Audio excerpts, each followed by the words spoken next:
What's going on, Mustang fans? I'm your host, Ken Prophet, and you are now watching Behind the Coach's Desk. And today, we're going to be interviewing Coach Lance Gordon, our new soccer director, along with his coaching staff. So stay tuned. It's going to be a treat.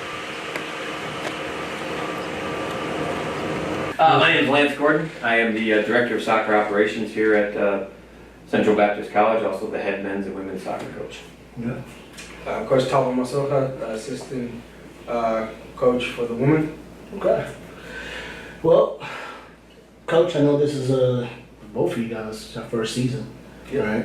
And I know preseason's kind of on the way right now, and so I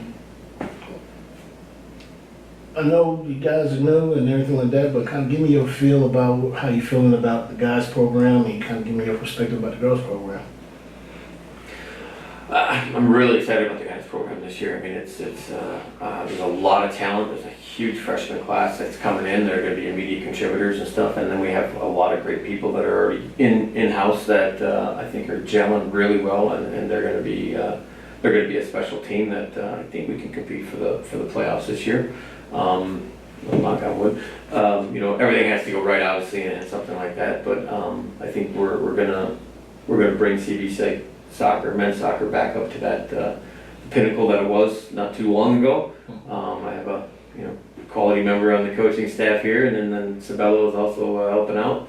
So I got two great former players that are helping me do it, and I think we can definitely be that next level team that we need to be in order to compete lower in the conference and then nationally in the NAI.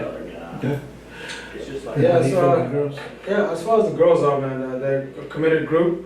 We don't have as many numbers as we'd like, but the girls that we do have are fantastic. They're, dedicated, they're committed, and after the season that they had last season, they had a very cohesive transition from the last coach to the current coach. So they're ready to work, they're ready to get better, and they're ready to be a good cohesive unit, and I'm really happy with that so far. Awesome. All right. So, Coach Gordon, let me ask, on a personal level, what are some goals you're setting for yourself in this first year as the director, both programs? I just want to be better than last year. I think if both teams are better than last year, that shows that we're progressing going forward. We're in the right step. We got that foundation set that helps us when we go to recruit. We bring in that, we got that solid foundation. Look, we're better than we were the year before. We got these great people because we have such a really good younger class in both men's and women's, that we got stuff to build, or players that we can build upon that other people are going to want to play with. Talent usually wants to play with talent. Nobody wants to come in and be the best player on a bad team. You want to surround yourself with talent in everything you do and be successful that way. I think we have the talent. I think as soon as they gel and get to that point where they all believe in the same thing, both men and the women, there's no reason we can't be competing with any other college in the conference and be that place that other soccer players want to come to, not the ones where we have to go out and find them, but they're going to come to us. And it's going to make us maybe that I don't want to say be that group point for really great players in Arkansas that just say, hey, we need to go to CBC, and that'll set us up for years to come. Awesome. Okay. Coach, played for CBC, and now you're on the coach's side. How does that feel? Honestly, it feels weird. Okay. It feels weird. Like, I used to walk around, greet guys like you, guys like Coach Middleton, and I used to be a student chair, and either try to stay out of people's way, and not being people's contemporaries, and people greeting me by my name. I'm just like, oh, this is weird. But at the same time, I've been embraced, I've been respected, and it's just it's part of the maturation process, I guess. And I'm happy to be here because soccer is a big part of me, and I stuck out my 4 years here. I learned a lot about myself, and I was extremely cocky kid coming in, and I got humbled real quick, and You know, I want to, you know, help kids realize the same things about themselves, and kids come in with the mentality of, you know, it's a small school, you know, I'm bigger than the school, but they don't realize what the school can do for you, and it's done a lot for me, and now I've got a job, so you know, it's pretty good. So what is the one thing that you would like to implement into your athletes in your first year as a coach? What is one thing that you feel like might be lacking right now, but by mid-season, going into postseason, you want to see something that you implement? Honestly, what I want them to have more than anything is the appreciation of what they have in terms of time. Okay. What people who've played at the collegiate level, what they don't realize is that this ends, and you got to make the most of it. And I feel like once you realize that, you can make use of, you know, the field, you know, the weight room, the facilities that you have. It may not be the most world-class facilities, but you got them. Right. And what are you going to do with them? Because the second loss is never again. You know what I mean? And you hear it. And my first 2 years, I didn't have that appreciation. My last 2 years, I had that appreciation. I was in the weight room every spring semester working out. I used my professors. I was part of Rotary Club. I mean, I immersed myself here, and that helped me out a lot. I got to travel a little bit because of my, you know, connections that I made through the school. Mm-hmm. I know you remember Brother Medenwald. Yeah. He became a bit of a mentor to me in terms of, you know, how I handle myself Mm-hmm. in terms of the corporate world, and I explored that for a little bit after I graduated, and it was extremely helpful. Awesome. Coach Gordon, Yes, sir. what's your coaching philosophy at this point in your career? What would you say your coaching philosophy is? I mean, it's a great question because it's very amorphous. It's always changing. You have to adapt it to where you're at and everything. Right. You have to change it for the men's game and change it for the women's game and stuff like that. But a lot of it is exactly what Coach Sowell said, and that we want to make sure that everybody understands that you have 4 years and left. Mm-hmm. At a competitive level. Now, some people, you know, will go on and play at another competitive level and stuff like that, but it won't always be the same. I mean, this is still like that highest level where it's a lot of love for the game. You know, I do know we give scholarships and stuff like along those lines and that, but it's still, you come in, you work, and you play for that person to your right and to your left, and they play for you. And when you have that, you have something very, very special. And the locker room, you know, albeit that we don't have one, but, you know, if we had one, that mentality of sorts is that, you know, you're making a friend for life, and we used to call it a comrade in the arms in the military, but I mean, it's still kind of that person that, you know, you're willing to give everything you have for them. And when you create something special like that, it builds and it grows, and everybody wants to be a part of it. And that's important to me, that they understand that, you know, like you're saying, Coach is saying, is that you have 4 years from this point as a freshman up until, you know, that last game. Mm-hmm. And I would love to convey to them how many people that I've coached, and after their 4 years was done, called me up and said, I wish I had one more year.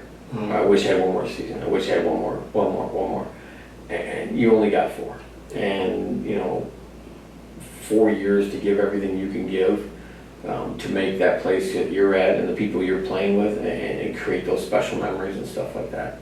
So my philosophy in coaching is to make that special for them, to do everything I can to make them better, and to appreciate the fact that they, you know, there's only like 9 or 10% of high school female athletes and male athletes that get to go on and play college soccer. I don't know if any other sport's different, but that is, you know, that's a lot of, you know, a lot of people don't make that. And the fact that they get to and participate and do that and find that little extra special thing in life is one thing that I want to help them understand, and then help them grow and be a better player and a better person and a better Christian, and just move on and share that with other people. And if I send them out and they take what, you know, even part of what I've taught them, then I've succeeded, and I'm happy with that. I mean, I want it to be bigger than the game, but the game is the focal point that brings them all together. So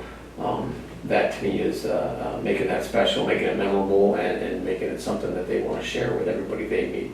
And honestly, that's kind of called that ripple effect, where if you affect 5 people, they go out and affect 5 people, and they go out and affect 5. I mean, you really can, you can kind of change the world if that happens. Although soccer had a head start before I got involved, so we'll see how that works out. World Cup. So, I say Mustang Pride. What does that mean to you? What does it mean to me? Yeah. It meant different things at different times for me, but now it just means, good Christian athletes giving everything they have. Just embodying everything. And the truth about the matter, like, outside looking in, people would look at CDC and you'd think, everybody's the same in there. And it's actually really, really diverse. It's super diverse. And that's the thing, there's a lot of diversity on the campus with regards to where people are from, in and out, and the personalities, but we all embody the same thing, and that's that pride we're talking about. And that when I first came, Mustang Pride I was like, man, that's a bit of a cliche. And then you go to, an event, like one of the basketball games, like a rivalry game or something, and then you understand. And then it means more when you become an alumni, I can guarantee you that. And you look back on it like, man, I made some amazing friends. And all of us were representing this crest, this Mustang on our chest. And at the time, like I said, hindsight is always 20/20. But if you represent this, that means you're representing the person next to you, like you said. And when you represent that person, that's willing to do whatever for you. You're willing to do whatever for them. That's that unit. That's an immovable force, and immovable object versus an unstoppable force kind of coming together, and that's what that is. And that's what Mustang Pride is. It's just an unstoppable kind of thing that goes on after school, especially after school. Because you look back and I used to drive past CBC all the time, and I'd always be like, you know what, I'm proud to be from there, and that's that Mustang Pride. Coach? Actually, I want to add on to that as far as define that for me too. Yeah. Mustang, for me, is an enlisted person in the military that gets to be a leader and officer. And, when I sat down and thought about it, in the Mustang, I get the horse. I like the horse. You gotta have a horse or something like that, and I get that. But the word Mustang to me means that you grow from where you start, and you become that leader that you need to be for other people. That to me is that Mustang Pride. Is we're in the business here of taking the raw form and making that leader that we want to see in the next generation, and giving those special values and entrusting that they're going to go forth and lead us and share the same values and the same pride and the same sense of ownership, leadership, and purpose that we wanted them, or we learned from the generations before us, and to continue to make us great, and do things that are special and are beneficial and servant to God and to each other. Awesome. All right. Final question. Why should fans be out there to watch the games? What should they expect when they come out? We are not going to be playing the same form of soccer that's been here before. I guarantee that. Here's the thing. Here's a way I can explain it to you that you can appreciate. Once you understand a single leg and a double leg and all the things that come into wrestling, and you understand what the beauty of that is, you get to enjoy the sport a little bit more. So for somebody to come and watch us play the way we're trying to play, and not even trying to, we're going to get there. And once we get there, it's going to be really, really enjoyable to watch. The ball's going to move, everybody's going to get a touch on the ball. That means you can cheer for whoever's your best friend that's playing on the field. He or she's going to get the ball. Everybody's going to touch the ball, everybody's going to be a part of why we are winning. Everybody's going to defend and everybody's going to attack. Everybody's going to have a hand in us winning. It's going to be straight up team soccer. So you're magnifying that team concept in the sport of soccer. Basically, we're the San Antonio Spurs of 2012, 2013. That's what we're trying to embody right now. I like that. We're going from wrestling to basketball to soccer. You got it all together for me. Coach, you want to add anything to that? I'll go wrestling too because I did it in high school. The best match that I still remember to this day, and if he's listening, when Doug Clary faced Troy Bolin. I still remember the people in it. Troy Bolin was I think it was a 2 or 3 time state champ. Okay. And Doug, he was a great wrestler, but he wasn't that great. And he beat Troy that night. And he beat Troy with some moves that, you don't normally see. Troy had the single leg on him. Doug went underneath, and I forgot, is it a Japanese, not a wizard, but it's a Japanese something or other. I can't remember the name of the whole move. With the leg. He actually took the single leg. He had a single, or Troy had the single leg deep. Doug went underneath his legs, and then pulled his up and took him down with that. Oh wow! And I mean I just blew his mind with how special a move that is. I've only seen that move once in my life, and I've never seen him do it in practice. So I mean, for him, I knew we went over it, and I've tried it, and he tried it. I never saw that, and it went out, and it worked exactly the way he needed it to work. And that, I mean, Troy went whoa. And his eyes got that big. I guarantee I was looking right in his eyes when that move went, and I was like, oh wow. And we were on the road, and that was, it was my junior year of high school, and we ended up beating the team we shouldn't have beat because of that move, and we ended up being like one of the best teams in conference that year. And that was, at that point, I think the best team I'd ever been on in my life. And I was prideful, I was happy, I worked harder than I'd ever worked in my life on that wrestling team because I didn't want to let anybody else down. Because I would lose, or I went 17-1, I think, that year. No, that was by mid-season. So I was like 35-3 that year, and I lost to the state champ in the semifinal, or the first round of the sectionals. Oh wow! That was the first time I lost to state. But either way, that was, to me, that was one of those special things, and it was a total team. Right there, as like there was times I was down on the ground, the guy, I'm looking at my teammates and they're showing me a move to do, and I'm getting out and I'm doing it, and boom, I've turned the guy, flipped him, pin him, we already win the match at that point. We had a perfect pin. We pinned every other wrestler on the other team. That doesn't happen too often either. So I mean, that was one of those things. So that team was special to me, and I'm always trying to remember that feeling that I had with that team, and see if I can incorporate it and get that feeling back with any other team I coach. And it's always a little different as a coach to get it, but when you talk to the players and they understand what you're talking about, that's what I get. And I really see I don't want to see the embers because we got a flame. There's a flame going here in both teams that I see.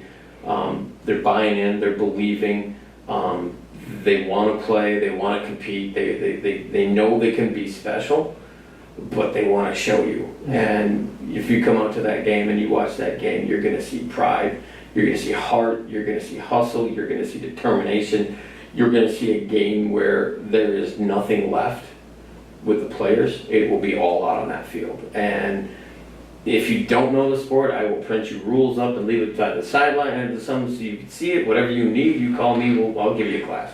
But when you come out, I mean, just the athleticism you're going to see, the quality of play, the total teamwork. It's not one player, is competing, everybody else is watching her or him. It's 11 people in the field. They're doing one job to earn one victory. And when that happens, I guarantee you, if you're one of the people in the stands, you're going to feel special as well when we beat that team, because you're helping us do it. And we're going to be in the stands for basketball, men's and women's. We're going to be in the stands for wrestling. We're going to be in the stands for volleyball. We're going to be there, and so we're going to support everybody, and we want everybody to support us. Sound like a win-win. First game against with the guys going to be at Hendricks. When's your first home game altogether? We only have 6 home games, so there's no reason you shouldn't make any of our games. All right. I think our first home game isn't until September, if I remember correctly. Later in September. We have more in October at home, but our first game is the 21st of September versus Lindenwood Bellevue here. And then we play again on the 28th versus Hannibal Grange. All right. I'm going to make sure we're out there. Well, hey, Coach, I appreciate you guys. Yeah.